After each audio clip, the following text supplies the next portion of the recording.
பரிசுத்தம் நிறைந்த நல்ல ஆண்டவரே, நல்ல ஈவான நாட்களுக்காக நன்றி செலுத்துகிறோம்.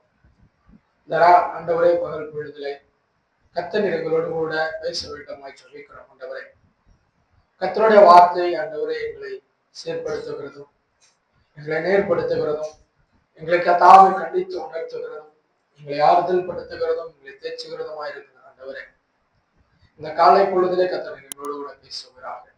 கர்த்தர் நீர் நடத்துங்க. மீதமான ஒவ்வொரு பகுதியிலும் இந்த செய்தி முழுவதுமாய் கர்த்தர் இடைப்படுங்க, பொறுப்படுத்திக் கொள்ளும். இயேசுவின் நாமத்தின் பிதாவே, அல்லேலூயா. நம்ம நிலையில சொல்லலாமா?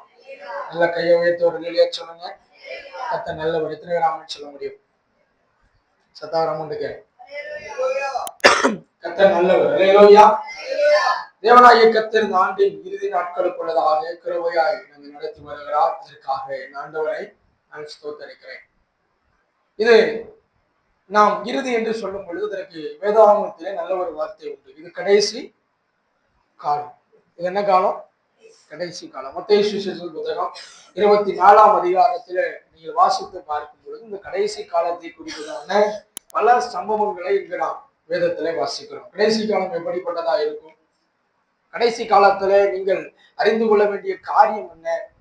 பாருங்க, யுத்தங்களையும் யுத்தத்தின் செய்திகளையும் கேள்விப்படுகிறீர்கள். ஆகிலும் நீங்கள் என்ன பண்ணாதிருங்க, கலங்காதபடி எச்சரிக்கையா இருங்க.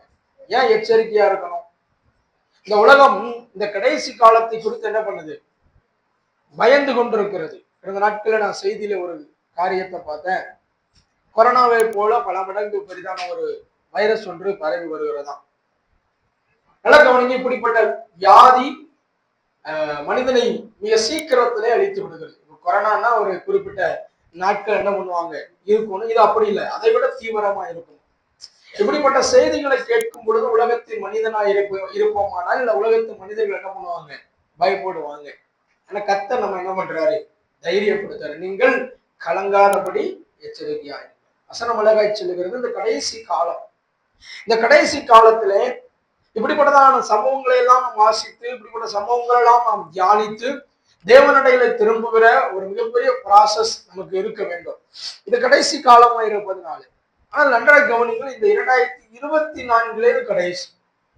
இந்த கடைசி காலத்திலே நான் உங்களிடத்துல இந்த ஆண்டு முழுவதுமாய் நடந்த காரியங்களை கேட்பேன்னா, நீங்க ஒவ்வொரு மனிதருக்கும் தனிப்பட்ட சொந்த அனுபவங்கள் இருக்கும். ஒவ்வொரு மனிதர்களும் நீங்க இந்த 24ஆம் ஆண்டை எப்படி கடந்தீங்க, நீங்க உங்க வழி என்ன என்பதை நீங்க சிந்தித்து பார்க்கும் பொழுது அது எப்படிப்பட்டது என்பதை கடந்த காலம் சில பேருக்கு கசப்பான அனுபவங்களை கொடுத்திருக்கலாம். இந்த 2024 சில பேருக்கு என்ன கொடுத்திருக்கலாம்? கசப்பான அனுபவங்களை கொடுத்திருக்கலாம். சில பேர் அநேக சவால்களை சந்தித்திருக்கலாம். எத்தனை பேர் ஆமென் சொல்ல முடியும்? அல்லேலூயா. நிறைய சவால்களை சந்தித்த ஆண்டாக நாம் அநேக காரியங்களை பார்த்திருக்கிறேன். அந்த காலங்களை எல்லாம் நான் பார்த்துதான் வந்திருக்கிறேன் என்று சொல்லலாம். சில பேர் கர்த்தர் இந்த 2024ஆம் ஆண்டு எந்த சவாலும் நான் சந்திக்கல, எப்பேற்பட்டதான கசப்பான அனுபவத்தை சந்திக்கல, கர்த்தர் என்னை நேர்த்தியாய் நடத்தினார் என்று நாம் சொல்லலாம். இந்த கடைசி நாட்கள், இந்த கடைசி காலத்திலே நாம் அநேக காரியங்களை நான் ஒவ்வொரு இடத்திலே கேட்பேன். ஆனால் பல காரியங்களை இந்த இடத்திலே சொல்லுவீர்கள். கர்த்தர் நல்லவர். ஆனால் இன்றைய நாளில் நான் ஒரு உதாரணத்தின் மூலமாக என்னுடைய செய்திக்கு நேராக உங்களை அழைத்து செல்ல விரும்புகிறேன். நல்ல கவனிங்க, நாம் ஒரு பிரயாணத்தை மேற்கொள்கிறோம் என்று வைத்துக் கொள்ளுவோம். உதாரணமாக நம்ம இங்க இருந்து சென்னை வரைக்கும் பிரயாணம் பண்ண தீர்மானித்து ஒரு பிரயாண வண்டியில இல்ல ஒரு பிரயாணமான ஒரு வாகனத்துல நம்ம ஏறி உட்கார்ந்து பிரயாணப்படுகிறோம். இப்ப பிரயாணப்பட்டு கொஞ்ச நேரம் ஆயிடுச்சு. அங்க இருந்து மதுரை வரைக்கும் போற வரைக்கும் நம்ம எல்லாம் எப்படி இருக்கும்? ரொம்ப நல்லா இருக்கும். மதுரையை தாண்ட கொஞ்சம் தூரம் ஆனோம்னா கை காலெல்லாம் என்ன பண்ணும்? ஒலைய ஆரம்பிக்கும். குறுக்கெல்லாம் என்ன பண்ணும்? கொஞ்சம் வலிக்கு, கொஞ்சம் சாயலாமான்னு பார்ப்போம். இல்ல கொஞ்ச தூரம் போக போக போக போக என்ன பண்ணும்? நமக்கு உடம்பு டயர்டாகிக்கிட்டே இருக்கும். இப்ப நம்ம சென்னையை நெருங்குவதற்கு கிட்டத்தட்ட ஒரு 50 கிலோமீட்டர் இருக்குன்னு வைங்களேன். அப்ப நம்ம இருதயத்துல எவ்வளவுதான் பலன் குன்று இருந்தாலும், குறுக்கு வலிக்கும், கைகால் வலிக்கும், இப்படிலாம் நடந்தாலும் நம்ம இருதயத்துல ஒரு எண்ணம் வரும், இன்னும் எவ்வளவு தூரம் தான்? இன்னும் கொஞ்சம் தூரம் தான். நம்ம இருதயத்துல தோன்றும் நம்மை நாமே சமாதானப்படுத்திக் கொள்கிற காரியம் என்னன்னா, இன்னும் கொஞ்சம் நேரம் தான் என்று நமக்கு நாமே ஆறுதல் சொல்லிக் கொள்கிறோம். எத்தனை பேர் ஆமென் சொல்ல முடியும்? அல்லேலூயா. இந்த நாட்டில 360 நாட்களுக்கு மேலதாக 350 நாட்களுக்கு மேலதாக நம்ம கடந்து விட்டோம். இன்னும் 9 நாள். போதவர் சொல்வது போல எத்தனை நாள் தான்? இன்னும் 9 நாள் தான். நாம் இதுவரை நடத்தினவர் இனியும் என்னை இந்த கொஞ்ச தூரத்தை கடக்க பண்ணுவார் என்கிற ஆறுதல் நமக்கு நாமே சொல்லிக் கொடுக்கிறதா இருக்க வேண்டும். எத்தனை பேர் ஆமென் சொல்ல முடியும்? சத்தமரர்களே சொல்லுங்க. நல்ல கையை உயர்த்தி சத்தமரர்களே சொல்லலாம். இன்னும் கொஞ்ச காலம் தான். அதனாலதான் நமக்கு முந்தின பரிசுத்தவான்கள் இப்படியாய் பாடுகிறார்கள். கொஞ்ச காலம் கஷ்டப்பாடு சகிப்பதினால் இன்னல் துன்பம் இன்பமாய் மாறும். இனி என்னை காண போகிற காணானுக்குள்ளே இன்னும் கொஞ்ச காலம் தான். நீங்கள் உங்கள் ஆத்துமாக்களை தாவீது இப்படியாய் சொல்கிறான். ஆத்துமாவை ஏன் கலங்குகிறாய்? ஆத்துமாவை நீ ஏன் தியக்கிறாய்? இன்னைக்கு நீங்கள் உங்கள் ஆத்துமாவை குறித்து சொல்ல வேண்டும். ஏன் நீ பயப்படுற? இனி கொஞ்ச காலம் தான் இருக்கு. கர்த்தர் என்னை தைரியமாய் நடக்க, ஒரு புதிய வாக்குத்தத்தத்தோடு கூட நடக்க கர்த்தர் எனக்கு கொஞ்ச காலம் தான் வைத்திருக்கிறார். எத்தனை பேர் ஆமென் சொல்ல முடியும்? அல்லேலூயா. இதை கொஞ்சம் அப்படியே திரும்பி நான் சொல்கிறேன். இனி 350 நாட்கள் நடத்தினவருக்கு இனி 9 நாள் நடத்த கடினம் இல்லை. அல்லேலூயா. இன்னும் கொஞ்ச தூரம் தாங்க. இவ்வளவு நேரம் குறுக்கரிச்சலை பொறுத்து கொண்டோம், கால் வலிகளை பொறுத்து கொண்டோம். இனி கொஞ்ச தூரத்துல நாம் விரும்புகிற அந்த இலக்கை அடைய போகிறோம். எத்தனை பேர் ஆமென் சொல்ல முடியும்? நான் சொல்றது எத்தனை பேருக்கு புரியுது? நம்ம இனி என்ன பண்ண போறோம்? கொஞ்ச தூரத்துல எதை அடைய போகிறோம்? நாம் விரும்புகிற, நாம் எதிர்பார்க்கிற இலக்கை அடைய போகிறோம். அதனாலதான் நினைச்சு நான் தேவ சமூகத்துல கடந்த நாட்கள், கடந்த வாரம் முழுவதும் எப்பொழுதுமே நான் அட்வான்ஸ்டா என்ற மெசேஜ் இருக்கும். நான் இல்லாம இல்ல. நான் தேவனிடத்துல நேற்று இரவு கேட்ட பொழுது ஆண்டவர் என்ன காரியத்தை குறித்து பேச வேண்டும்? ஏன்னா கிறிஸ்துமஸ் இனி 2 நாட்களில் நம்ம என்ன கொண்டாட போகிறோம்? கிறிஸ்துவின் பிறப்பின் மகிழ்ச்சியை கொண்டாட போகிறோம். அப்ப அது சம்பந்தமான வார்த்தையை கொடுக்கலாம் சொல்லி ஆண்டவர் சமூகத்துல உட்கார்ந்த பொழுது ஆண்டவர் எனக்கு காண்பித்த வேத பகுதி சங்கீதங்களின் புத்தகம் 66ஆம் அதிகாரத்திற்கு நேராக என் கவனத்தை திருப்பினார். நான் அந்த 66ஆம் அதிகாரத்தை முதலிருந்து வாசிக்க ஆரம்பித்த பொழுது கர்த்தர் என்னோடு கூட சில காரியங்களை பேச ஆரம்பித்தார். சில காரியங்களை கர்த்தர் எனக்கு சொல்லிக் கொடுத்தார். அதில் ஒன்றை மாத்திரம் நான் இந்த நாளில் மிக சுருக்கமாக கர்த்தருடைய வார்த்தையை மிக தெளிவான ஆழமான சத்தியமாக இருக்கும் என்று நான் ஆண்டவருக்குள்ளே நம்புகிறேன். கர்த்தர் இரவு நேரங்களிலே என்னை அந்த வார்த்தையினாலே திடப்படுத்தினார். எத்தனை பேர் ஆமென் சொல்ல முடியும்? நான் நம்புகிறேன் இன்று இந்த வார்த்தையின் மூலமாய் கர்த்தர் உங்களை திடப்படுத்தி அனுப்ப போகிறார். அல்லேலூயா. உங்களை தைரியப்படுத்தி அனுப்ப போகிறார். உங்களை கர்த்தர் இந்த வார்த்தையினால தேய்ச்சி அனுப்ப போகிறார். இந்த வார்த்தையினாலே கர்த்தர் உங்களை ஆறுதல் படுத்தி அனுப்ப போகிறார். அல்லேலூயா. கடந்த 2024 சொந்த அனுபவங்கள், 24 சொந்த காரியங்கள், இதெல்லாம் நாம் காணும் பொழுது அங்கு நான் அநேக நேரங்களிலே சொல்லுவேன். மாத பிறப்பின் நாட்களிலே நான் சொல்லுவது உண்டு. சாமுவேல் என்ற தீர்க்கதரிசி எனக்கு முன்னதாக நிறுத்துவது உண்டு. அவர் சொல்லுகிறார், இதுவரைக்கும் நடத்தின எபினேசரை இனியும் எங்களை நடத்த வல்லவராயிருக்கிறார். எத்தனை பேர் ஆமென் சொல்ல முடியும்? 350 நாட்கள் நடத்தினவர் இனி வெறும் 9 நாட்களை கடக்க கர்த்தர் உதவி செய்வார். அல்லேலூயா. நல்ல கவனிங்க. இந்த 350 நாள் ஈஸியா வந்துட்டோம். ஆனா இந்த 9 நாள் கடக்கிறதுக்கு தான் பயம், நெருக்கம். நான் என்ன செய்ய போகிறோம்? ஏது செய்ய போகிறோம்? என்ன நடக்க போகிறது? இந்த மகிழ்ச்சியான நாட்கள்ல என்னுடைய வீட்டில் என்னுடைய தேவைக்கு நான் என்ன செய்ய போகிறேன்? கர்த்தர் அழகாய் நினைச்சு இரவனை தைரியப்படுத்தினார். வாசிக்கலாம் சங்கீதங்களின் புத்தகம் 66ஆம் சங்கீதம் 12வது இறை வார்த்தையை ஒரு வசனமாய் வாசிக்கலாம். மனுஷரை எங்கள் தலையின் மேல் ஏறி போக பண்ணினீர், தீயையும் தண்ணீரையும் கடந்து வந்தோம், செழிப்பான இடத்தில் எங்களை கொண்டு வந்து விட்டீர். அல்லேலூயா. சத்தமரர்களே சொல்லுங்களேன். நல்ல கையை உயர்த்துவர்களே சொல்லுவோம். கர்த்தர் இந்த நாளிலே நேற்று இரவு இந்த வார்த்தையின் மூலமாய் தைரியப்படுத்தினார். நீங்கள் தீயையும் தண்ணீரையும் நாம் கடந்து வந்தோம். கர்த்தர் என்னை ஒரு செழிப்பான இடத்திலே கொண்டு வந்து விட்டிருக்கிறார். அல்லேலூயா. எத்தனை ஆமென் சொல்ல முடியும்? இன்னை கர்த்தர் இந்த ஆண்டின் இறுதியிலே, இதுக்கு முன்னோக்கிட்ட நீங்க வாசித்து கொண்டது 6வது வசனம் விரோதமாய் சொல்லுகிறது, கடலை உலர்ந்த தரையாக மாற்றி ஆற்றை கால்நடையாய் கடந்து கடந்தார்கள், அங்கே அவரில் கை கோர்த்தோம். நாட்டின் இடையிலேயே கூட, நாட்டின் துவக்கத்திலே கூட சில காரியங்களை நாம் கடக்கும் பொழுது, சில காரியங்களை நாம் இந்த நாளில் இந்த இறுதி நாட்களிலே சிந்திக்கும் பொழுது, நாம் கடலை எப்படி கடந்து வந்தோம் என்று சொல்லுகிறான். நாங்கள் அது வட்டாந்தரையை போல, கடல் வட்டாந்தரை ஆகுமான அந்த உலகத்தின் பார்வையிலே சாத்தியமற்றதுதான். ஆனால் கர்த்தரின் வாழ்க்கையிலே இந்த 2024 சில இடங்களிலே சாத்தியமாகாததை சாத்தியமாக்கி கொண்டிருக்கிறார். அல்லேலூயா. உலகம் சொல்லுகிறது இது சாத்தியம் இல்லாது என்று சொல்லுகிறது. ஆனால் கர்த்தர் இந்த 2024 சில காரியங்களை சாத்தியமாக்கி என்னை கொண்டு வந்தார். வாசிக்க 2வது ஆட்சை கால்நடையாய் கடந்து வந்தோம். யோர்தான் நதியை எப்படி கடந்து வந்தார்கள்? தன்னுடைய சொந்த காலினாலே, தன்னுடைய சொந்த காலினாலே. உங்கள் சொந்த வாழ்க்கையில கர்த்தர் சில அற்புதங்களை, கரைபிரண்டு ஓடுகிற யோர்தான் அது பிரவாகித்து ஓடுகிறது. ஆனா கர்த்தர் நீங்க வருகிறது நிமித்தமாய், நீங்க கால் வைக்கிறது நிமித்தமாய் சில சூழ்நிலைகளை கர்த்தர் உங்களுக்கு சாதகமாக்கி தந்திருக்கிறார் 2024. எத்தனை பேர் ஆமென் சொல்ல முடியும்? அதுதான் சொல்லுகிறான், நாங்கள் தீயையும் தண்ணீரையும் கடந்து வந்தோம். இங்கு தீ என்பது என்ன, தண்ணீர் என்பது என்ன? கொஞ்சம் சிந்திச்சு பாருங்க. சில நேரங்களில் தீயானது நீங்க நினைக்கிற கொஞ்சம் நிமிஷத்துல என்ன பண்ணிரும்? அழித்து விடும். தீ பத்த வச்ச மாதிரிதான் இருக்கும், அது ஒரு காட்டு என்ன பண்ணிரும்? அழித்து விடும். இந்த 2024 அப்படிப்பட்டதான காலங்களிலே கர்த்தர் என்னை விட்டு கொடுக்கல. திருவராமன் சொல்ல முடியும். சிறிய தீ அழிச்சிடும், அழித்து விடுகிற சூழ்நிலைகளை அநேக முறை நெருக்கியும் கர்த்தர் என்னை அழிக்க பண்ணல. எத்தனை சொல்ல முடியும்? சில குடும்பங்களின் சூழ்நிலை எனக்கு தெரியும் என்பதனாலே நான் சொல்லுகிறேன், கர்த்தர் கடந்த ஆண்டிலே சில நேரங்களில் நாம் அழிந்து விடலாம் என்று தீர்மானித்திருக்கிறோம்.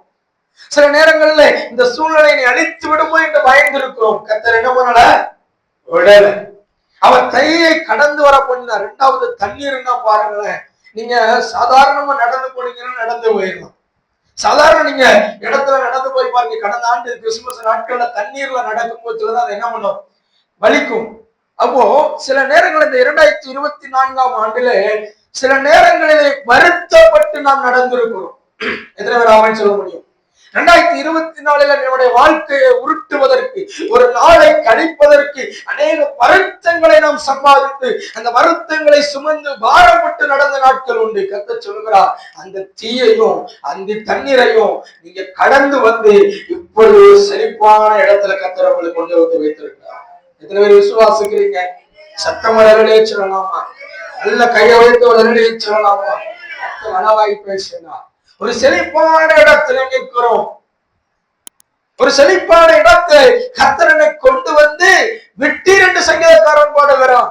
இன்னைக்கு நீங்கள் நானும் சொல்ல வேண்டும், ஆண்டவரே நாங்கள் தீயையும் தண்ணீரையும் கடந்து வந்தோம், எங்களை ஒரு செழிப்பான இடத்துல கொண்டு வந்து விட்டிருக்கிறீரே, உமக்கு நன்றி ஆண்டவரே என்று சொல்ல வேண்டும். எத்தனை பேர் ஆமென் சொல்ல முடியும்? எத்தனை பேர் ஆண்டவருக்கு நன்றி சொல்ல முடியும்? செழிப்பான இடத்துல கொண்டு வந்து விட்டார். அந்த செழிப்பான இடம் எப்படிப்பட்டதான இடம்? ஒருவேளை இனி நீங்கள் நடக்கிற இடமாக இருக்கலாம். இந்த செழிப்பான இடம் இனி நீங்கள் பிரயாணிக்கிற இடமாக இருக்கலாம். இந்த செழிப்பான இடம் கர்த்தர் உங்களை ஜீவிக்கப்படுகிற இடமாக இருக்கலாம். கர்த்தர் நிரந்தரமாய் நித்தியமாய் உங்களுக்கு சுகமான நித்திரையை நீங்கள் உறங்குகிற ஒரு செழிப்பான இடமாக இருக்கலாம். எதை சொல்ல முடியும்? நான் நம்புகிறேன், கர்த்தர் என்னை செழிப்பான இடத்துல கொண்டு வந்து விட்டிருக்கிறார். அல்லேலூயா. தீயையும் கடந்துட்டோம், கண்ணீரையும் கடந்துட்டோம். இனி அது நடக்குமா? அது எனக்கு தெரியல. ஆனா ஒன்ன நான் நம்புறேன், நான் கண்ட துக்கத்திற்கு சரியாய் கர்த்தர் என்னை நியாயம் விசாரிக்கும்படி கர்த்தர் என்னை நேர்த்தியான பாதையிலே கொண்டு வந்து தாவடிக்கும் பொறுக்கு கொண்டு சேர்ப்பார் என்பதை நான் விசுவாசிக்கிறேன். அடிக்கடி செல்வன் ஆண்டின் துவக்கத்துல ஸ்தோத்திர பண்டிகையில கர்த்தர் நம்மோடு கூட ஆராதனை வேளையில பேசின வார்த்தை விசுவாச அறிக்கை.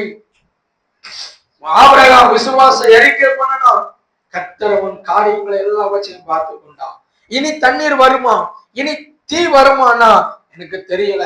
ஆனா நான் நம்புறேன், இனி தண்ணீரையும் காண மாட்டோம், இனி தீயையும் காண மாட்டோம். ஏன்னா நான் நிற்கிற இடம் செழிப்பான ஸ்தலமா இருக்கிறது. எத்தனை பேர் ஆமென் சொல்ல முடியும்? சத்தமா நிறைய சொல்லுங்க. நல்ல கையை உயர்த்தி ஒரு நிறைய சொல்லுவோம். பாருங்க, செழிப்பான இடத்துல வந்துட்டு சில பேர் அந்த செழிப்பையை அனுபவிக்கிறது இல்லை. சில பேரை பாருங்க, நல்லா செலவழித்து பிரயாணப்பட்டு குற்றாலத்துக்கு போவாங்க.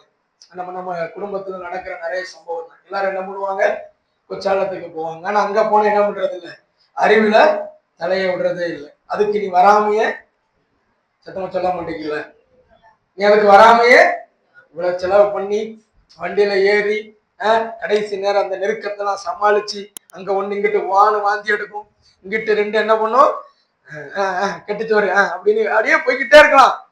இதெல்லாம் சமாளிச்சு குற்றாலத்துல இறங்குனா என்ன பண்றது இல்ல, குற்றாலத்துல இறங்குனா என்ன பண்றது இல்ல, குடிக்கிறது. அப்ப நீ ஏன் கடந்து வரணும், தீயையும் ஏன் கிடக்கணும், தண்ணீரையும் ஏன் கிடக்கணும், அதுலயே நீ என்ன பண்ணிட்டு இருக்கலாம், சத்தம் சொல்ல மாட்டேங்கல. சில பேர் கொடைக்கானல் பிரயாணம் பண்ணுவோம், மலை ஏறி வாந்தி எடுத்து போனா கொடைக்கானல்ல போனா என்ன கண்டு அங்க போய் அந்த கிளைமேட்டை அனுபவிக்கணும். நீங்க என்ன பண்றது, ரூமை பூட்டிக்கிட்டு தூங்குறது. நான் சொன்னேன், எதுக்கு கொடைக்கானல் வரணும். இன்னைக்கு கத்தர் அதேதான் நம்ம தியானிக்க கத்தர் உதவி. ஏன் செழிப்பான இடத்துக்கு வரணும், இந்த செழிப்பை அனுபவிக்காம, செழிப்பின் ஆசீர்வாதத்தை நம்ம சுதந்திரிக்காம ஏன் செழிப்பான இடத்துக்கு வரணும்? பாருங்க, இந்த செழிப்பான இடம் எப்படிப்பட்ட இடம், எல்லாத்தையும் தெரிஞ்ச வசனம் தான், வாசிக்கலாம். என்னாகமத்தின் புத்தகம் 14:7. இஸ்ரவேல் புத்திரரில் நோக்கி நாங்கள் போய் சுற்றி பார்த்து சோதித்த தேசம் மகா நல்ல தேசம். சத்தமரே சொல்லலாமா? அது என்ன தேசமா? மகா நல்ல தேசம். வாசிக்கலாம். உபாகம் 1:25. எடுத்துக்கொண்டு தம்மிடத்துல வந்து தம்முடைய தேவனாகி கர்த்தர் நமக்கு கொடுக்கும் தேசம் நல்ல தேசம். அல்லேலூயா. சத்தமரே சொல்லுங்களேன். அப்போ நான் இருக்கிற இந்த தேசம், தீயையும் தண்ணீரையும் கடந்து வந்து நாட்டின் இறுதியில நான் நிற்கிற இந்த தேசம் என்ன தேசமா? நல்ல தேசம். இந்த நல்ல தேசத்தின் செழிப்பை நான் சுதந்திரிக்க ஒரு 4 காரியங்களை அந்த நேற்று இரவு என்னோடு கூட பேசினார். அதை நான் சொல்லி உங்களுக்கு ஜெபிக்க விரும்புகிறேன். ஒரு 4 காரியம், ரொம்ப சுருக்கமான சாதாரண ஒரு விஷயம் தான். ஆனா இன்னைக்கு என்னுடைய வாழ்க்கையில செழிப்புக்கு தடை அதுதான். அல்லேலூயா. வாசிக்கலாமா? சங்கீதங்களின் புத்தகம் 66. நாம் வாசித்த அதே வேத பகுதிக்கு வருவோம், வேற எங்கேயும் சுத்த வேண்டாம். ஆதி சங்கீதங்களின் புத்தகம் 66வது சங்கீதங்களிலே 13வது இறை வார்த்தை. கவனமா என்னோடு கூட நீங்கள் வாசியுங்கள். சர்வாங்க மகள பலிகளோடு உமது ஆலயத்திற்குள் பிரவேசிப்பேன். முந்தின வசனம் என்ன சொல்லப்பட்டிருக்கிறது? செழிப்பான இடத்துல எங்களை கொண்டு வந்து விட்டீர். அந்த செழிப்பை சுதந்திரிக்க நான் முதலாவது எங்க போவேன்? சத்தமா சொல்லுங்களேன். ஆலயத்திற்குள் அவன் போவேன்னு சொல்றாரு. நம்ம இனி வர்ற நாட்கள்ல வருவேன்னு சொல்ல வேண்டும். இந்த செழிப்பை நீங்கள் சுதந்திரிக்க வேண்டுமானால், இந்த செழிப்பின் ஆசீர்வாதத்தை உங்களுடைய வீட்டிலே நீங்கள் அனுபவிக்க வேண்டுமானால், தேவனுடைய ஆலயத்திற்கு தகன பலிகளோடு பிரவேசிக்க வேண்டும். சொல்ல முடியும். சதமரலிலே சொல்லுங்களேன். அவர் ஆலயத்திற்கு வருவே. இந்த ஆலயத்திலே வசனம் சொல்லுகிறது, இந்த ஆலயத்திலே நாட்டப்பட்டவன், இந்த ஆலயத்திலே நாட்டப்பட்டிருக்கிறவன் இந்த ஆலயத்தின் சம்பரணத்தினாலே திருப்தி ஆவார்கள் என்று வாசிக்கிறோம். இந்த செழிப்பான இடம் எங்க இருக்கிறதா? தேவனுடைய ஆலயத்திலே செழிப்பு இருக்கிறது. தேவனாக சொல்ல முடியும். தேவனுடைய ஆலயத்திலே தேவன் நமக்கு தந்திருக்கிறதான செழிப்பான அனுபவங்கள் உண்டு. சங்கீதக்காரன் இப்படியே எழுதுகிறான். சங்கீதம் 100வது சங்கீதம் 2வது வார்த்தையை ஒருவர் வாசிக்கலாம். சங்கீதம் 102.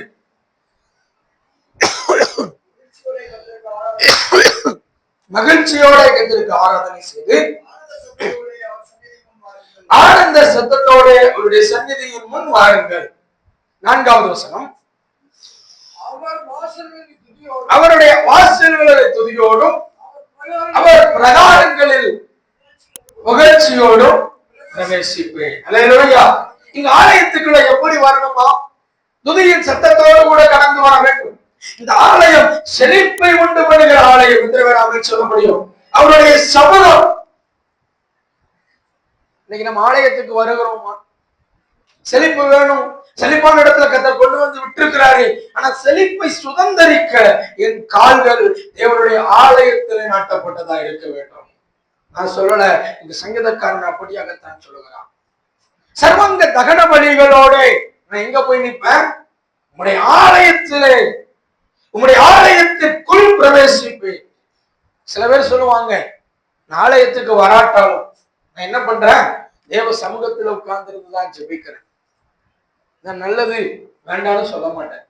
ஆனா ஒன்னும் நல்லா கவனிச்சு பாருங்க, ஆலயம் சில நேரத்துல திறந்திருக்கும், சில நேரத்துல என்ன பண்ணிடும்? மூடி இருக்கும். ஆனா இதயம், நான் வீட்டுல இருந்து ஜெபம் பண்றேன், என் வீட்டுல ஆண்டவரின் ஜெபத்தை கேட்பாருன்னா அங்க no opening time, no closing time. சொல்ற எத்தனை பேருக்கு புரியுது?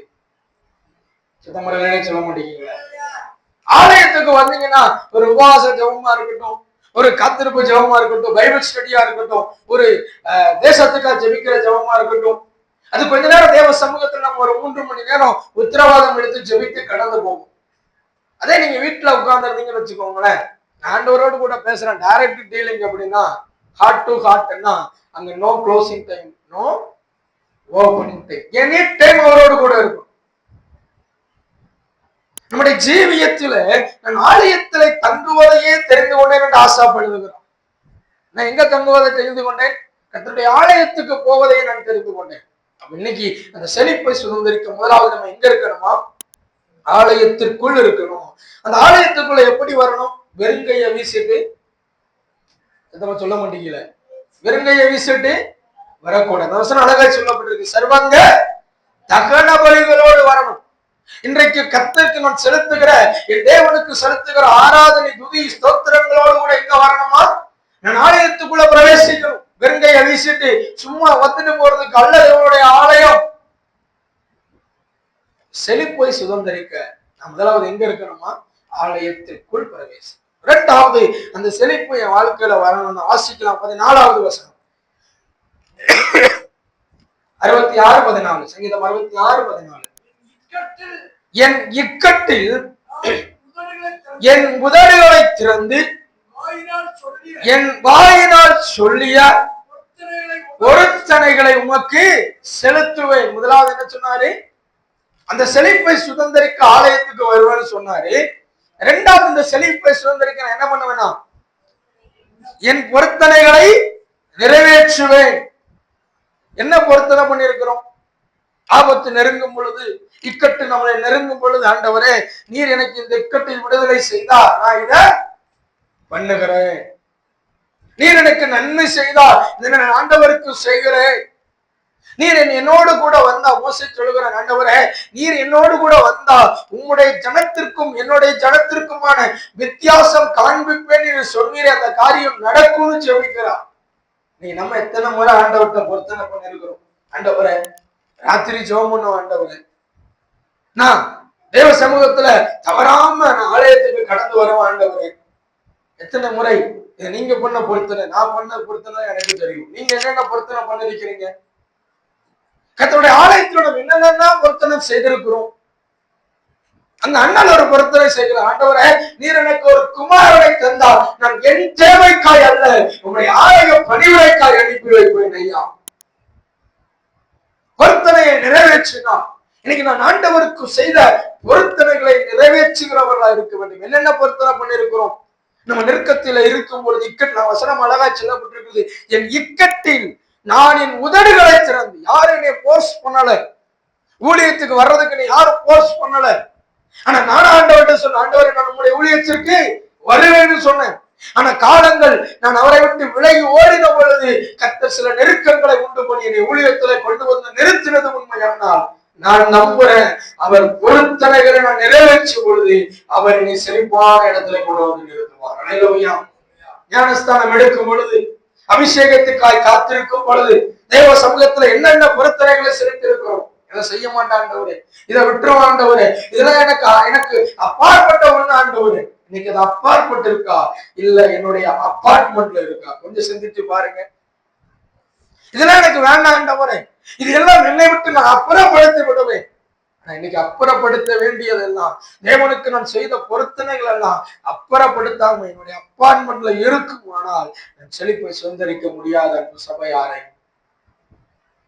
அவர் நீங்க என்ன சொன்னீங்களோ அதைத்தான் அவர் திருப்பி கேட்கிறார். ஆண்டவர் என்ன தவறாம உங்களுடைய ஆலயத்துக்கு வருவேனா? ஐயா, தவறாம ஆலயத்துக்கு வா. ஆண்டவர் உங்ககிட்ட நான் ஓடிடவே மாட்டேன், உமக்கு நான் கடைசி வரையும் ஜீவனை கொடுப்பேன். அவர் ஜீவனை கேட்க மாட்டாரு, ஆனா உண்மையை அவருக்கு எதிர்பார்த்து கொண்டே இருக்கிறார். நம்முடைய பொருத்தனைகளை நம்ம என்ன பண்ணணுமா?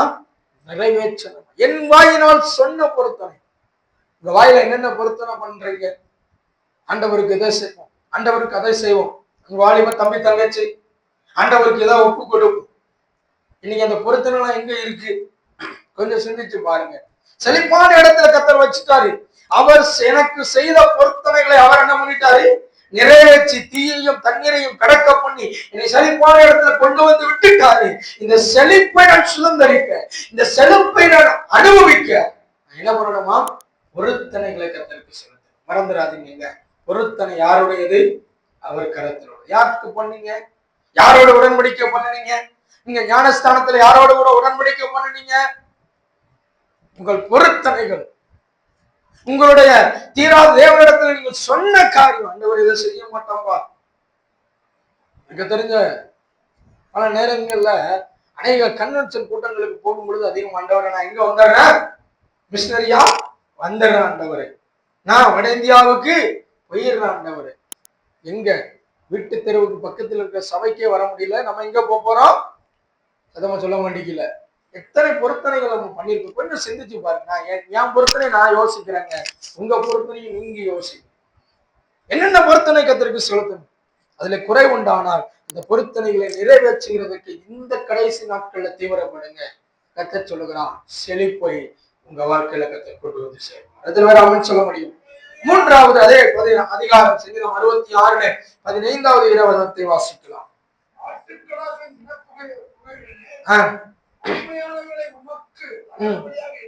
இடுவேன், செம்மறி ஆட்டு கடாக்களை உமக்கு பலியிடுவேன். மூன்றாவது, இந்த செழிப்பை நான் சுதந்திரிக்க சிறந்ததை அவருக்கு கொடுக்கும். எது சிறந்தது? அழகா சொல்லப்பட்டிருக்கிறது. ஆட்டுக்கடாக்களின் இனப்புகையுடனே கொழுமையானவர்களை உமக்கு தகன பலியாயிடுவேன். நான் உமக்கு கொடுப்பது பெஸ்டா தான் இருக்கும். எத்தனை பேர் அவன் சொல்ல முடியும்? செழிப்பு வரணுமா? எனக்கு எனக்கு வர்றது ஃபர்ஸ்ட் குவாலிட்டியா வரணும்னா நான் ஆண்டவருக்கு ஃபர்ஸ்ட் குவாலிட்டியா கொடுக்கணும். எத்தனை பேர் அவன் சொல்ல முடியும்? நான் கொடுக்கிற ஒரு 10 ரூபாவா இருக்கணும், அதுல ஃபர்ஸ்ட் குவாலிட்டியை கர்த்தருக்கு கொடுக்கணும். நான் 1000 ரூபாய் சம்பாதிக்கிறேன்னா அதுல முதல் குவாலிட்டி, முதல் 100 ரூபாய் என் ஆண்டவருக்கு என்று நான் கொடுக்கிறவனா? முதல் குவாலிட்டி கர்த்தருக்கு தான். நேற்று நானும் என்னுடைய தகப்பனாரும் பேசிக் கொண்டிருந்தேன். வாழ்க்கையில என் தேவன் என்னோடு கூட பேசுகிற விஷயம் என்னன்னா, நான் கொடுப்பதிலே பின்தங்கி நிற்கிறேன், ஆகையினாலதான் கர்த்தர் என்னை ஆசீர்வதிப்பதிலே பின்தங்கி நிற்கிறார். எத்தனை பேர் ஆமென் சொல்ல முடியும்? செழிப்பு வரணும்னா ஃபர்ஸ்ட் குவாலிட்டி எனக்கு தேவன் தரணும்னா நான் ஃபர்ஸ்ட் குவாலிட்டி கர்த்தருக்கு கொடுக்கணும்ல. எனக்கு வருவது மட்டும் பெஸ்டா வரணும், ஆனா நான் அவருக்கு கொடுக்கறது பெஸ்டா கொடுக்கறது இல்ல. நம்ம சபையார்ல நான் சில பேரை பார்ப்பது உண்டு. எனக்கு ஒரு போதகர் இப்படியா சொல்லி கொடுத்தா, நீங்களும் காணிக்க கூட போனீங்க அப்படின்னா அவன் பர்ஸ்ல பைசா இருக்குன்னா எடுத்துக்கும், அந்த பைசாவுல எது நல்ல தாளா இருக்கோ அதை பார்த்து போடுங்க. கர்த்தருக்கு என்னதை கொடுக்கணுமா? எது நல்ல தாளா, சிறந்ததை கர்த்தருக்கு கொடுக்கணும். அவர் எனக்கு சிறந்ததான தாராரு. எங்கையாட்டு கொஞ்சம் யோசிச்சு பாருங்க, ஆண்டவர் என்னையாட்டு அறகுறையா என்னை நடத்திருக்கிறாரா? அவர் என்னை பூர்த்தியாய் நடத்துகிறார், என்னை சம்பூரணமாய் நடத்துகிறார். ஆனால் நான் கொடுப்பதற்கு மட்டும் இங்க சம்பூரணம் இல்லை. இங்க அழகா சங்கீதக்காரன் சொல்கிறார், நான் கொழுமையானவைகளை, என்னுடைய செழிப்பை பாருங்க. நீங்க கொடுக்கறது அவர் என்ன பண்ணிக்கிட்டே மாட்டாருங்க, வாங்கிக்கிட்டவே மாட்டார். நம்ம பேங்க்ல பணத்தை டெபாசிட் பண்றோம், ஆமாவா இல்லையா? பேங்க்ல டெபாசிட் பண்ணா நமக்கு என்ன கொடுப்பாங்க? என்ன கொடுப்பாங்க? கொஞ்சம் வட்டி கொடுப்பாங்க. இப்ப நீங்க பேங்க்ல போய் எனக்கு நான் பணம் டெபாசிட் பண்ண, என்கிட்ட பணம் இல்ல, நான் டெபாசிட் பண்ணினேன்னா அதுல கொஞ்சம் வட்டி மட்டும் எனக்கு தாங்கன்னு கேட்டா நம்மள என்ன செய்வான்? கத்துவாக்குல சுத்தமா சொல்ல மாட்டீங்களா? இன்னைக்கு ஆண்டவர்கிட்ட நம்முடைய ஜபமும் இப்படிதான் இருக்கு. ஆண்டவரே வட்டியை தாங்க ஆண்டவர். எப்ப நீ எப்பப்பா எனக்கு சிறந்ததை தருவேன்? உன்னுடைய ஜபம் எப்ப சிறந்ததா இருக்கும்? உன்னுடைய காணிக்கை எப்ப சிறந்ததா இருக்கும்? நீ தேவனுக்கு கொடுப்பது எப்படி சிறந்ததா இருக்கும்? உன்னுடைய முதல் பலனை கர்த்தருக்கு நீ அர்ப்பணிக்கிறதுல எதுப்பா சிறந்ததா இருக்கும்? நீ கொடுக்கிறதுல நீ குறை வச்சுக்கிட்டே இருக்க. ஆனா நான் உன்னை ஆசீர்வதிக்கல மட்டும் குறையே வரக்கூடாது எதிர்பார்க்கிறேன். காரணம் என்ன? எதை செய்தாலும் பெஸ்டா கர்த்தருக்கு செய்யும். எதிர்வராமன்னு சொல்ல முடியும். பெஸ்ட கர்த்தருக்கு கொடுக்கணும். கொஞ்ச நேரம் ஆராதிச்சீங்களா? முழு பலத்தோடு ஆராதிச்சு பெஸ்ட கர்த்தருக்கு கொடுத்துடணும். அதுக்கப்புறம் நான் பெஸ்டா இருக்கணும் இல்லையோ, நிச்சயம் ஆண்டவர்கிட்ட ஜெபம். என்னால வாய் திறந்து பேச முடியாது, ஆனா ஆராதனை எடுக்கணும், செய்தி கொடுக்கணும், பரவாயில்ல. கேட்கிற அன்பான திருச்சபை ஜனங்களே, சில நேரங்கள்ல நம்முடைய வாழ்க்கையில சொந்த அனுபவத்தை நம்மளை கர்த்தர் டெஸ்ட் பண்ணுவார். காணிக்கையில நம்ம கொடுக்கிற காணிக்கையில 1000 ரூபாய் வரும்பொழுது 100 ரூபாய் ஈஸியா கொடுத்துருவோம். 10,000 ரூபாய் வரும்போது 1000 ரூபாய் எடுத்து கொடுக்கறது கொஞ்சம் கொடுத்துருவோம். ஆனா ஒரு சில இடத்துல ஒரு 1 லட்சம் ரூபாய் வரும், 10,000 ரூபாய் எடுத்து கொடுக்கும் போதுல என்ன வந்துடும்? 10,000 ரூபாய் கொடுமையானதை கொடுக்க மனதில்லை. செழிப்பான ஆசீர்வாதம் வேணும், ஆனா செழிப்பை கர்த்தருக்கு கொடுக்க விருப்பம் இல்லை. கர்த்தருக்கு எது? நான் நிறைய ஊழிய கல்லூரிகளுக்கு செல்லும் பொழுது சில நண்பர்கள் வருவாங்க. இப்ப என்னைய அன்றைய கிருமையினால மூத்த மகன் என்பதனால ஊழியத்துக்கு அர்ப்பணிச்சுட்டாங்க. நான் என்ன பண்ணிட்டேன்? ஊழியத்துக்கு போயிட்டேன். சில பேர்லாம் கடைசி பையனா பிறந்திருப்போம். எனக்கு தெரிஞ்ச ஒரு தம்பி உண்டு, குமளியில இருந்து, அவன் கேரளா குமளியில இருந்து கல்லூரிக்கு படிக்க வந்திருந்தான். வயசு 13 இருந்து 15 வயது நிரம்பிய ஒரு பையன். அவன் கல்லூரிக்கு வரும்போது, நீ ஏன் பைபிள் காலேஜ் படிக்க வந்த அப்படின்னா, எனக்கு என்ன வரல, படிப்பு ஏறல, இங்க என்ன கொண்டு போட்டாங்க. நான் என்ன கேட்கிறேன், அன்பான திருச்சபை ஜனங்களே, இன்னைக்கு நம்ம எதுக்காக கர்த்தருக்கு கொடுக்கிறோம்? எதுக்கு கர்த்தருக்கு கொடுக்கிறோம்? ஆண்டவர் 10ல் 1 கொடுக்க சொன்னாருங்கிறதுக்காக கொடுக்கிறோமா? நான் சொல்றேன், நீங்க பழைய ஏற்பாட்டுல கர்த்தர் கொடுக்க சொன்னாரு, புதிய ஏற்பாட்டுல கொடுக்க சொல்லல அப்படின்னு சொன்னீங்கன்னா, நான் சொல்லுவேன், கர்த்தர் புதிய ஏற்பாட்டுல கொடுக்க சொல்லல, ஆனா புதிய ஏற்பாட்டுல உனக்குன்னு மட்டும் வச்சுக்க, மத்ததெல்லாம் என்ன பண்ணு சுத்தமா சொல்ல முடியல. சில பேர் உண்டு, ஆண்டவர் என்ன கேட்பாரா? ஆண்டவருக்கு காணிக்க கொடுக்கணுமா? கொடுத்தே தீரும். அல்லேலூயா. பழைய ஏற்பாட்டின்படி கொடுத்தனா 10ல் 1, புதிய ஏற்பாட்டுல கர்த்தருடைய கிருபையை பெற்று கொண்டிருக்கிற நான் கொடுக்கணும் அப்படின்னா, நீ எல்லாத்தையும் உனக்கு போக மீதத்தை சத்தமா சொல்ல முடியல. சத்தமான நிலையை சொல்லுங்க. அப்ப இன்னைக்கு கொடுப்பதிலே என் கை குறுகுமானால் அவர் என்னை செழிப்பில நடத்துவதிலே அவர் கை குறுகும். அல்லேலூயா. கொடுக்க நான் தயங்கவே கூடாதுங்க. யாருக்கு கொடுக்க போறோம்? கர்த்தருக்கு தான் கொடுக்க போறோம். பேங்க்ல போட்டா வட்டி தாரானா, என் ஆண்டவர் எனக்கு கொழுமையானவைகளை தந்து என்னை நடத்துவார். அல்லேலூயா. வாசிக்கலாம் லூக்கான் சுவிசேஷ புத்தகம் 21ஆம் அதிகாரத்துல அங்க ஒரு விதவையின் ஸ்திரியை குறித்து வாசிக்கிறோம். வாசிக்கலாம் 2வது 3வது வசனம் என்று நினைக்கிறேன். வாசிங்க. லூக்கா சுவிசேஷ புத்தகம் 21ல ஒரு ஏழை விதவை ஒரு 2 காசை போடுவதை கண்டு அதிகமாய் போட்டாள் என்று மெய்யாகவே உங்களுக்கு சொல்ல. இன்னைக்கு கேட்கிற அன்பான சபையார, இங்கு இந்த விதவை அவ கையில இருந்த கொழுமை என்ன தெரியுமா? 2 காசு தான். அவளுக்கு வாழ்வாதாரத்தின் தேவையே அந்த 2 காசு தான். அதை வைத்து அவ எத்தனை நாள் கடந்திருப்பான்னு எனக்கு தெரியல. ஒருவேளை சாப்பிட்டு கடந்திருக்கலாம். சில வேளை ஒரு பழத்தையும் இன்னைக்கு பாருங்க, இன்னைக்கு பேச்சுலர், நீங்க சென்னையில அந்த பக்கத்துல படிக்க போகும் பொழுது வேலை இல்லாம கஷ்டத்தின் மக்களை வாழும் பொழுது அவர்கள் ஒரு பல கர்த்தர் உங்களுக்கு கொடுமையை தந்து ஆசீர்வதிப்பார். எதிராக சொல்ல முடியும். நான் கொடுப்பதில் விட நீங்க பணத்தை மட்டும் நினைக்க கூடாது. பணம் முக்கியம், காணிக்கை முக்கியம். கர்த்தர் உங்களை வைத்திருக்கிற பிரயாசத்துல கர்த்தருக்கு கொடுத்த கீழ்.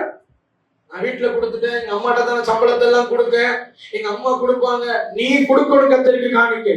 உன்னுடைய வருமானத்துல நீ எடுத்து வைத்து தேவனுக்கு தசமபாகத்தை நீ கொடுக்கணும். உன் வயிறு நிரம்பணும். உங்க அம்மா சாப்பிட்டா நிரம்பாது, நீ சாப்பிடணும். ஆண்டவருக்கு நீ சாப்பிட்டாதான் உன் வயிறு நிரம்பும். உன் தாயிட்ட கொடுக்கும் பொழுது தசமபாகத்தை கொடுங்க. நான் கொண்டு போய் என்ன பண்றேன்? போதவர்கிட்ட கொடுத்து செவிச்சுட்டு வர்றேன். அந்த தசமபாகத்தை நீங்க உங்க கையில கொடுக்கும் பொழுது நான் நம்புறேங்க, நீங்கள் கொடுப்பதை அவர் உங்களுக்கு பூரணமாய் கொடுத்து ஆசீர்வதிப்பார். ஜெபிக்கிற ஜெபம் பெஸ்டா இருக்கணும். ஓடா போகுதுன்னு ஜெபிக்க கூடாது.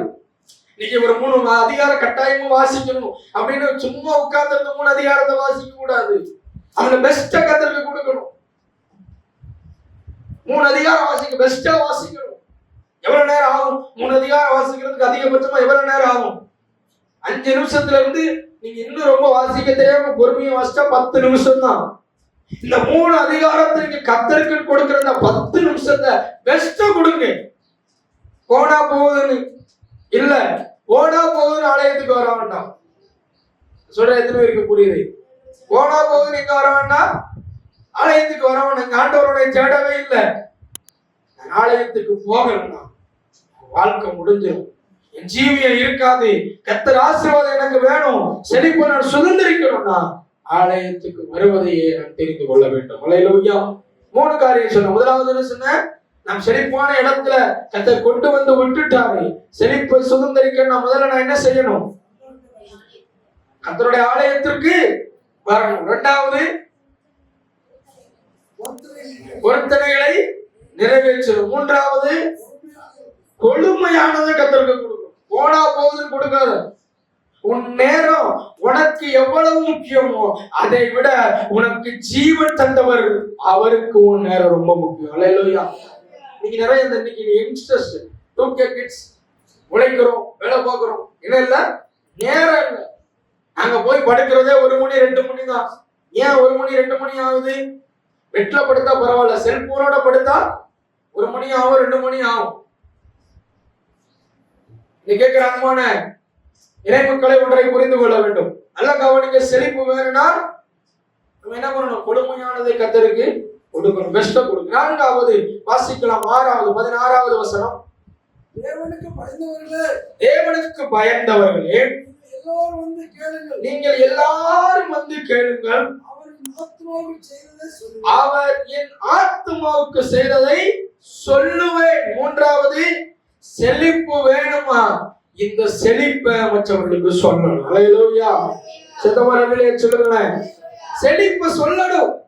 கர்த்தர் எனக்கு செய்த நன்மையை, நான் கர்த்தர் என்னை நடத்தின வழிகளை, கர்த்தர் எனக்கு சொந்த சுகத்தை, தேவன் எனக்கு செய்த நன்மைகளை நான் என்ன பண்ணணும்?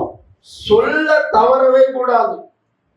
இன்னைக்கு கிறிஸ்துமஸ் டே ஒரு புக் ஒன்று கொடுத்தாங்க. எத்தனை பேர் கொண்டு போய் இந்த புக் எல்லாம் கொடுத்துட்டு போனீங்க? சொல்லுங்க பார்க்கலாம். இல்ல நான் கொடுத்து முடிச்சுட்டேன்னு சொல்றவங்க கையை உயர்த்துங்க. ஒரு ஆளுக்கு கொடுத்துருக்கீங்க, நல்லவர். இல்லையா? எத்தனை பேர் ஆமென் சொல்ல முடியும்? வாங்கினவங்க கையை உயர்த்துங்க.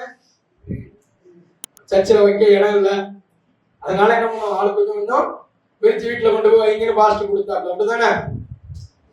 சிதம்பரம் சொல்ல மாட்டீங்கல்ல. இன்னைக்கு இந்த நாளை நீங்க ஆயத்தப்படுத்துங்க. நீங்க கிறிஸ்துமஸ் கேரளுக்கு வருவீங்க, சிறுபடியில பார்க்க போவீங்க.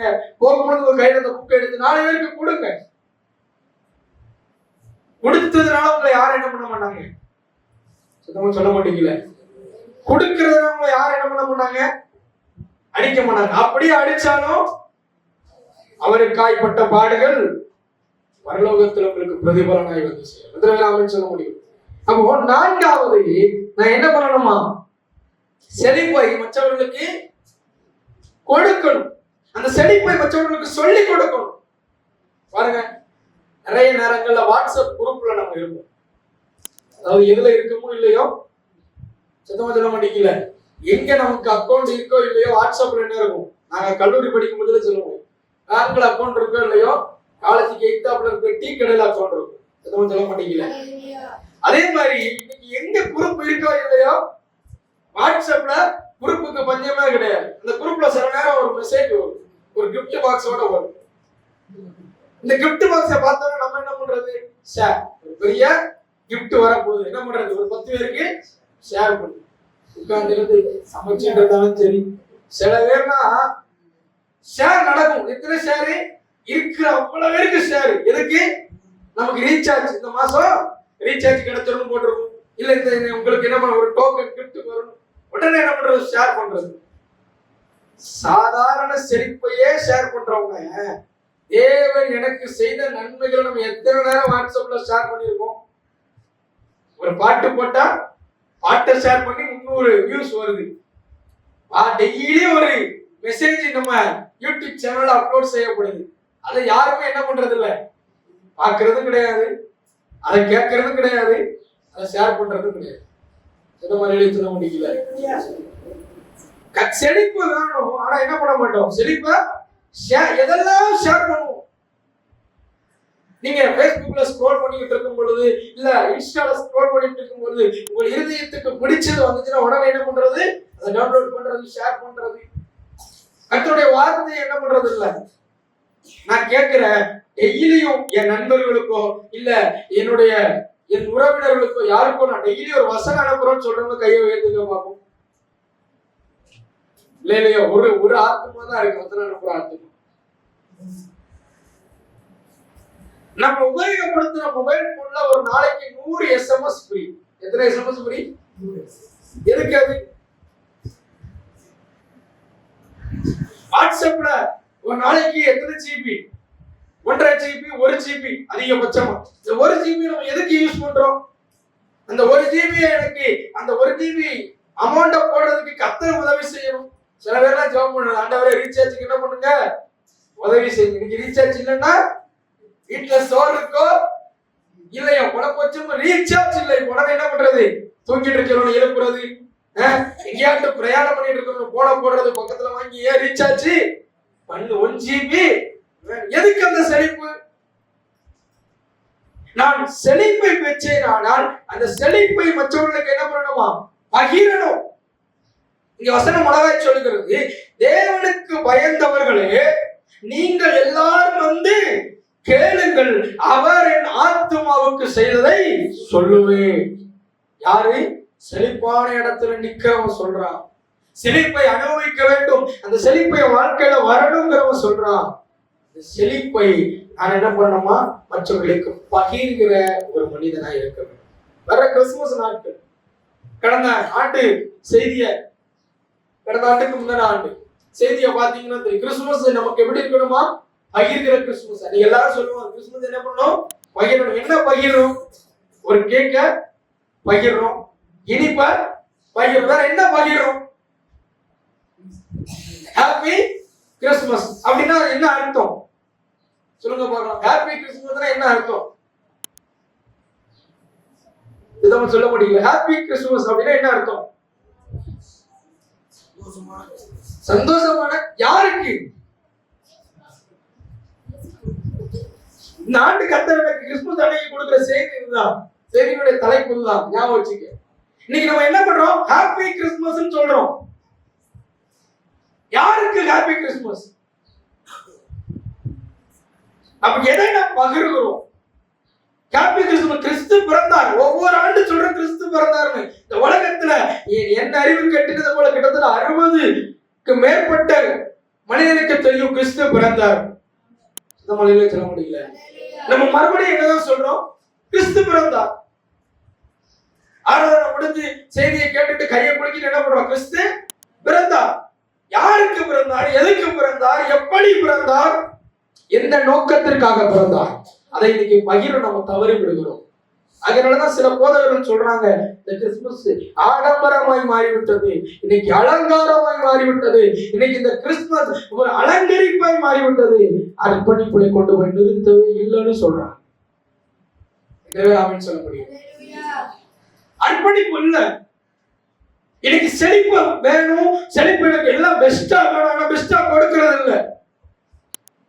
அழகாய் வசனம் சொல்லுகிறது, தேவனுக்கு பயந்தவர்களெல்லாம் வாங்கப்பா, என் ஆத்துமாவுக்கு கர்த்தர் செய்ததை சொல்லுவேன், என் ஆண்டவர் எனக்கு செய்ததை நான் சொல்லுவேன். பழைய ஏற்பாட்டு புத்தகத்துல இந்த நல்ல செய்தியை சொல்லலன்னா நம்ம எதற்கு வந்துருவோம்? குஷ்டரோகிகள் சொல்றாங்க, நம்ம எதற்கு பங்காளியாய் மாறி விடுவோம்? தண்டனைக்கு பங்காளியா. இன்னைக்கு செழிப்பு என் வாழ்க்கையில வரணும்னா தீயும் தண்ணீரை கடந்தாச்சு, செழிப்பை சுதந்திரிக்கணும். இஸ்ரவேல் ஜனங்கள் அங்கு தேவன் அருளின கானானுக்கு நேராய் பிரயாணப்பட்டு கானானை சுதந்திரிக்க வந்துட்டாங்க. ஆனா என்ன கொஞ்சம் பயந்தான். 12 பேர் போனாங்க லேவி பார்க்க. கானானுக்குள்ள சுதந்திரிக்க வேண்டும் என்று 12 பேர் போயிட்டு 10 பேர் வந்து என்ன சொல்றாங்க தெரியுமா? அந்த தேசம் கொடிய தேசம்னு சொல்றாங்க. அந்த தேசம் பயங்கரவாதிகளா, அந்த தேசம் பயங்கரமானவர்களா. நல்ல செய்தியை சொல்ல போறோம்னா, ஒரு இடத்துக்கு சுவிசேஷம் சொல்ல போறோம்னா, ஐயோ இங்கெல்லாம் சொல்ல முடியாது, என்ன பண்ணிடுவாங்க? அடிச்சிருவாங்க. இவங்களுக்கு நம்ம சொல்ல முடியாது. நான் இது பெருமைக்காக சொல்லலைங்க. நேற்று ஒரு ரசிக்கப்படாத என்னுடைய நண்பனை ஒருவனை பார்க்க வேண்டியிருந்தது. நான் ஒரு விஷயமாய் கடந்து போன பொழுது நாங்கள் பல காரியங்களை பேசுவோம். பல நேரம் உட்கார்ந்து பேசுவாங்க. நேற்று நாங்கள் பேசும் பொழுது அவன் சொன்னான், நான் வீட்டுல ஒரு பெரிய பிரச்சனை, நான் சங்கடத்தோடு இருந்தேன், செல்போன்லாம் தூக்கி போட்டுருக்கான். அந்த நேரம் நான் அனுப்பின அந்த மெசேஜ் போயிருக்கு, எடுத்து அந்த மெசேஜை பார்த்திருக்கான். அவன் ஆறுதல் அடைஞ்சி அந்த காரியத்தை நான் விட்டுட்டு திருப்பி நான் கடந்து போயிட்டேன். அப்படி எனக்கு நீ கொடுக்குற செய்தி நல்லா இருக்குன்னு சொன்ன. என்னை பெருமைப்படுத்தல, நான் செய்கிற ஒரு மனிதனுக்கு ஆறுதல் படுத்துமானால் எனக்கு செழிப்ப நான் மற்றவங்களுக்கு சொல்லணும். யூடியூப் சேனலை பாருங்க, சமையலோட யூடியூப் சேனல் பெருசா வியூஸ் போயிருக்காது. ஆனா ஒன்ன நம்புவேன், தேவனுக்கு அதுல நீங்க கமெண்ட்ஸ் எத்தனை பேர் பாக்குறீங்கன்னு தெரியல. நம்ம யூடியூப் சேனலை பார்த்தாதான் கமெண்ட்ஸ் தெரியும். கர்த்தர் என்னோடு கூட பேசுகிறார். நீங்க செய்யற ஒரு ஷேர்ல ஒருவேளை உங்களுக்கு உபயோகப்படாம இருக்கலாம், ஆனால் தேவன் அதை உபயோகப்படுத்துகிற பாத்திரமாய் மாற்றுவார். செழிப்பு என் ஆத்மாவுக்கு, உங்கள் ஆத்மாவுக்கு செய்தது நீங்க சொல்லும் பொழுது அது அநேக ஆத்மாக்களை திடப்படுத்துகிறதா இருக்கும். எத்தனை நம்புறீங்க? அல்லேலூயா. செழிப்பை உண்டு. 4 காரியம் பார்த்தோம். முதலாவது, செழிப்பு என்னுடைய வாழ்க்கையில வரணும்னா நான் எப்படிப்பட்டவனா இருக்கணும்? ஆலயத்திற்கு வருகிறவன். எப்படி? வெறுங்கையோடு அல்ல, வெறுங்கையா ஆலயத்துக்கு வருகிறவன் அல்ல. இரண்டாவது, செழிப்பு வரணும், நான் என்ன பண்ணணும்? என்னுடைய பொருத்தனைகளை கர்த்தருக்கு செலுத்தணும். என் வாயினாலே சொன்ன அறிக்கையை ஆண்டவருக்கு செலுத்தணும். மூன்றாவது, செழிப்பு கர்த்தர் எனக்கு தரணும்னா சிறந்ததை அவருக்கு கொடுக்கணும்.